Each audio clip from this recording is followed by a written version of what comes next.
The year was 1326. In the market town of Hereford, thousands gathered shoulder to shoulder, their breath visible in the cold November air. But this was no ordinary assembly. They had not come to trade goods or hear a proclamation. They had come for blood. At the center of the square stood a hastily built scaffold, looming like a grim stage set for the final act of a man who had once ruled England from the shadows. His name was Hugh Despenser the Younger. To his enemies, he was greed incarnate, an ambitious noble who had clawed his way to the heart of royal power, whispering into the ear of King Edward II until his word carried the force of law. 4 years, he had stripped lands from lords, broken families through corruption, and bent the kingdom to his will. Where the king was weak, Despenser was ruthless. And where others saw injustice, he saw opportunity. But now, bound and trembling before the crowd, he was no longer the feared master of England. He was prey, abandoned even by the king who once could not live without him. And the people, who had suffered too long under his cruelty, were hungry not just for justice, but for spectacle. This would not be a simple death. It would be a message, written in blood and carved into memory, a warning to all who dared to wield power without restraint. So how did a man rise from obscurity to become the most hated figure in the realm? And what made his execution one of the most brutal in medieval history? Let us return to the beginning, to trace the path of Hugh Despenser, the man who flew too close to the crown and was burned alive in the fire of vengeance. Hugh Despenser the Younger was not born into greatness. Around the year 1286, he entered the world as the son of a respectable but middling noble family. In the hierarchy of medieval England, his blood was noble, yes, but not exceptional. He was not destined by birth to command armies or shape the fate of a kingdom. In another life, he might have been remembered only as a minor lord, his name fading quietly into obscurity. But Hugh possessed something far more valuable than land or title: ambition. And in the treacherous game of medieval politics, ambition could be sharpened into a weapon. His turning point came through marriage. In 1306, he wed Eleanor de Clare, granddaughter of the formidable King Edward I and niece to the reigning monarch, Edward II. This was no ordinary union. It was a golden key that unlocked the doors of the royal household. Through Eleanor, Hugh gained not only prestige, but proximity to the very heart of English power. At first, he was just another courtier, lingering at the edges of royal business. But by 1318, Hugh had risen to the position of royal chamberlain. It was a role that gave him daily, almost intimate access to King Edward II. And in a court defined by whispers and favors, proximity was everything. Each day, Hugh's influence grew stronger, until his words began to carry the weight of law. Others noticed. Nobles who once stood shoulder to shoulder with the king found themselves displaced, watching as Hugh tightened his grip not only on Edward, but on the very machinery of the realm. He was clever, calculating, and unashamed in his pursuit of power. To Hugh, the crown was not just an institution, it was a lever. And through that lever, he could bend England itself. Yet, ambition is a double-edged sword. Those who rise too quickly invite envy. Those who take too much awaken wrath. As Hugh expanded his reach, seizing lands and titles with little regard for justice, he transformed from a man of influence into a man despised. It was said that while Edward II wore the crown, it was Hugh Despenser who ruled. And in the eyes of England's nobles, that was intolerable. Once Hugh Despenser had secured his place beside the king, his ambition knew no restraint. The position of royal chamberlain gave him the keys not only to Edward's private chambers, but to the kingdom's wealth and authority. And Hugh used those keys with a ruthlessness that shocked even seasoned nobles. He began with land. Estates in South Wales, valuable and strategically placed, were seized under questionable legal claims. Ancient families, once secure in their inheritance, suddenly found themselves stripped of property and titles. Their misfortune, conveniently, became Hugh's gain. With every acquisition, he tightened his grip on the Welsh marches, until he ruled there with near-autonomous power. But land was not enough. Hugh manipulated the courts, turning trials into weapons against his enemies. Rivals were accused of fabricated crimes, condemned, and ruined, while their wealth conveniently flowed into his coffers. Justice became a mask. Beneath it, Hugh's greed grinned openly. The chroniclers of the age did not spare their words. They called him arrogant, unscrupulous, and insatiable. To the common people, his name became a curse. To the nobles, a warning. One account described him as acting as though he were king. And perhaps, in truth, he was, for Edward II seemed incapable of opposing him. The king, weak-willed and eager for companionship, leaned on Hugh not merely as an advisor, but as a lifeline. It was said that Edward could not make a decision without his favorite's whisper in his ear. Whether from obsession or dependence, the monarch surrendered his authority, and Hugh seized it eagerly.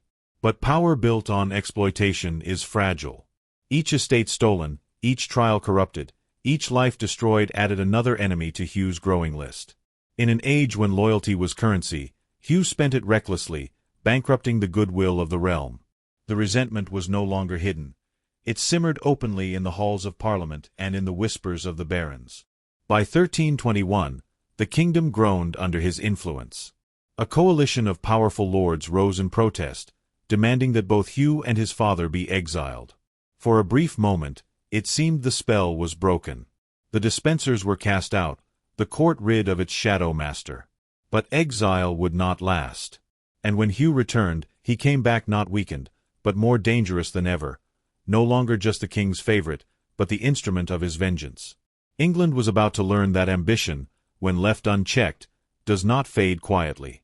It devours, until it consumes both the man who wields it and the kingdom he rules. Every tyrant creates enemies. But Hugh Despenser created them in legions. Among those who despised him, none were more dangerous than two unlikely allies: Queen Isabella of France and the Marcher Lord Roger Mortimer. Isabella had once been a loyal wife to Edward II, sent from France as a teenage bride to strengthen the bond between two kingdoms. Yet what she found in England was humiliation. Her husband's heart belonged not to her, but to Hugh Despenser. As the years passed, she was pushed aside, her authority stripped, her dignity wounded.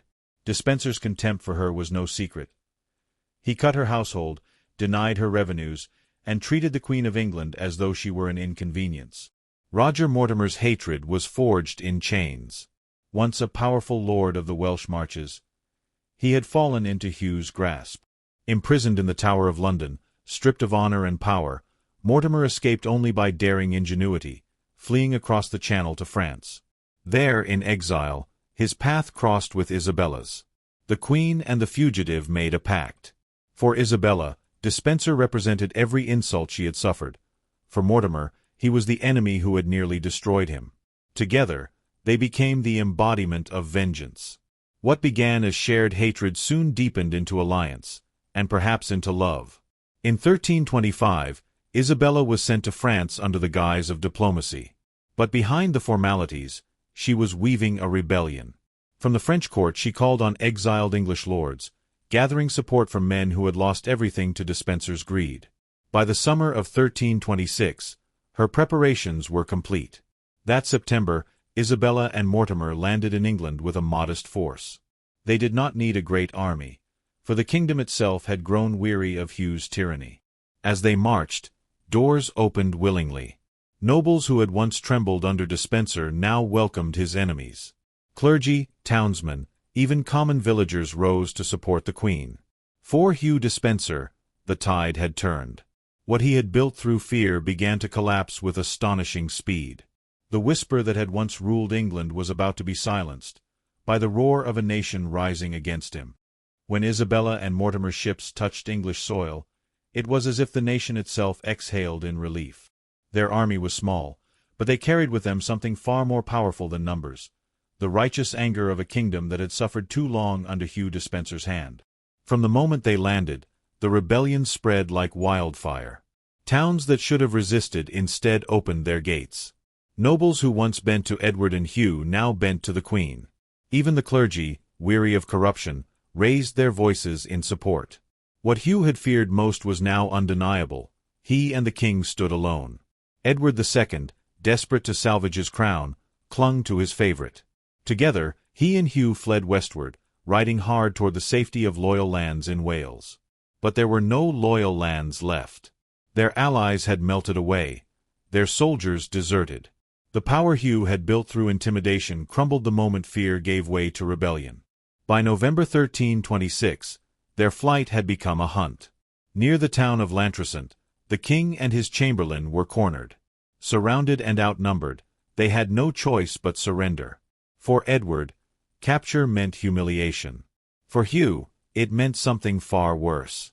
Dragged before Isabella and Mortimer, the once mighty Despenser looked nothing like the ruthless master of England. Gaunt, trembling, eyes hollow with fear, he was a man stripped not only of power, but of the aura that had shielded him for years. He had ruled by fear, and now, with no one left to fear him, he was exposed as just another mortal awaiting judgment. The Queen and her allies knew one thing: as long as Hugh lived, the king's influence might return. To end Edward's reign, Despenser had to be destroyed, not quietly, but spectacularly. His fall was not only personal, it was political necessity. And so, a trial was called. But the verdict had already been written. Hugh Despenser's trial was never meant to discover truth. It was theater, political theater designed to strip him of dignity before tearing him from life. In November 1326, in the presence of Queen Isabella, Roger Mortimer, and an eager assembly of nobles, Despenser was formally accused. The charges were sweeping: treason, theft, corruption, cruelty, even the ruination of the entire realm. Yet everyone present knew that the verdict had been decided long before the words were read. This was not about justice. It was about symbolism. Despenser had risen too high, cast too deep a shadow over the monarchy, and now that shadow had to be obliterated. His destruction would serve as a warning. No subject, however favored by the crown, could dare to rule in place of it. The chamber buzzed with anticipation, the air thick with the bitterness of those he had wronged. For years they had watched him strip lands, twist laws, and humiliate rivals. Now, at last, the scales were to be balanced. The sentence, when it came, was not a mere decree of death. It was a promise of humiliation so profound that it would erase his legacy from memory. Despenser stood silent, pale and hollow, as the words were delivered.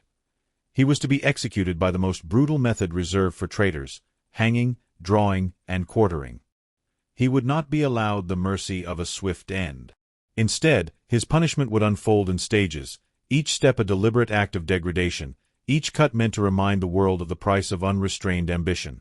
And so, with the trial concluded, the stage was set. The man who once ruled England through whispers would meet his end not in silence, but in the roar of a crowd thirsty for vengeance. On November 24, 1326, the market square of Hereford became a theater of vengeance. Crowds surged from every corner of the town, pressing shoulder to shoulder, eager for the spectacle that had been promised. At the center rose a wooden scaffold, stark against the gray sky, a grim stage built for one man, Hugh Despenser the Younger. Dragged into the square, he was no longer the polished courtier who had once whispered into the king's ear. His clothes were torn, his face gaunt from fear and captivity. But even in that state, the crowd recognized him. A roar of hatred erupted. Cheers, curses, the sound of a people who had come not just to see justice, but to revel in it. The humiliation began immediately. Stripped of his garments, he was crowned with a circlet of nettles, a mocking parody of kingship, meant to symbolize the false authority he had wielded over Edward II. Then, bound to a hurdle of rawhide, he was dragged through the streets. The people spat, jeered, and hurled refuse at him as he passed. Every insult was a repayment for years of cruelty. At the scaffold, the true horror began. Condemned for treason, Hugh was sentenced to the most severe punishment English law allowed: to be hanged, drawn, and quartered. He was hoisted by the neck, the rope tightening, his body convulsing as he dangled between life and death. But death was not the goal. Before it could claim him, the rope was cut, and he collapsed onto the boards, gasping, still alive. Then came the drawing. Tied to a ladder, his body was opened before the jeering multitude. Chroniclers tell of how his entrails were pulled out, a grotesque ritual meant to purify the realm of his corruption. His heart, symbol of his ambition and greed, was torn from his chest and cast into the fire. The flames consumed it as the crowd roared approval. Finally, the ritual of dismemberment. His head was severed, displayed as a trophy of justice. His body was quartered, the pieces sent across the kingdom. London Bridge bore his head, while his limbs were dispatched to York, Bristol, Dover, and Newcastle. It was not enough to kill him. He had to be dismantled, erased, scattered, his memory broken into fragments, each one a warning nailed to the gates of England's cities. For the spectators, it was more than punishment. It was theater, a carnival of blood.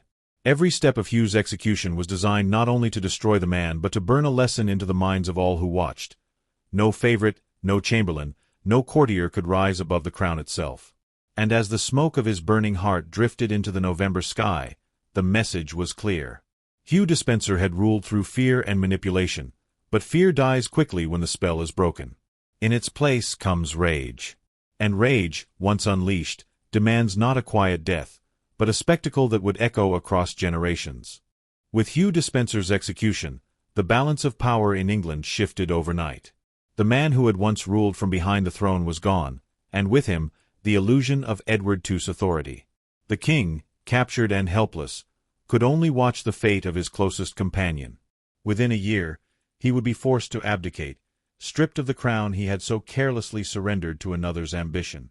Soon after, he too would die in captivity, his end shrouded in mystery, but his downfall inseparable from Hugh's rise and ruin. For the people of England, Despenser's death was not simply the destruction of a man, but the symbolic dismantling of tyranny. His body, scattered across the realm, became a grim reminder that power abused would not be tolerated. Nobles, commoners, even future monarchs would remember the sight, the crowd's fury, the spectacle of vengeance, and the certainty that no one, not even the king's dearest favorite, was untouchable. Yet beyond the blood and horror lies a lesson that still speaks today. Ambition is not in itself evil. It drives men to achieve, to build, to rise. But when ambition feeds only on greed and cruelty, it devours not just its victims, but the man who wields it. Hugh Despenser believed that proximity to power made him invincible. History proved otherwise. And so we are left with a timeless warning: unchecked power never dies quietly. It ends in fire, in fury, and in the echo of a crowd demanding justice.